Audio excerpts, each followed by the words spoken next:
Tervetuloa Seinäjoen ammattikorkeakoulun maa- ja metsätalouden yksikköön.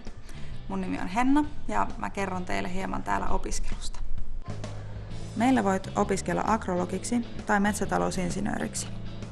Metsätalouden koulutusohjelmassa opiskellaan esimerkiksi metsäteknologiaa, liiketoimintaosaamista ja metsäsuunnittelua. Maaseutuelinkeinojen koulutusohjelmassa voit erikoistua kotieläintuotantoon, elintarvikeagrologiksi, maaseudun liiketoimintaan tai tuotantoeläinten terveydenhuoltoon.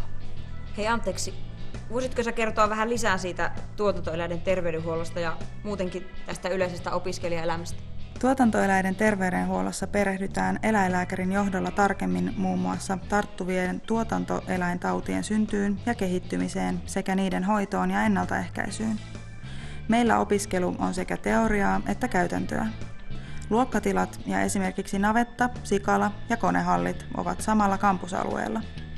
Tiivis kampusalueemme tekee opiskelun helpoksi.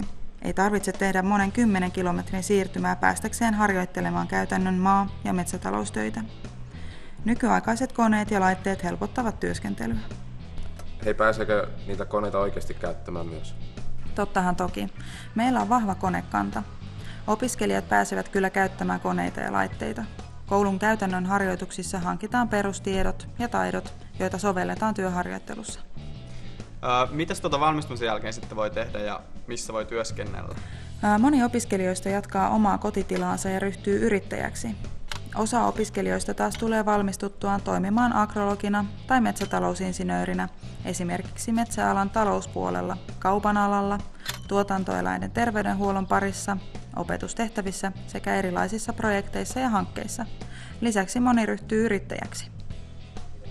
Miten kouluun haetaan? Kouluun haetaan valtakunnallisessa yhteishaussa joka kevät ja syksy.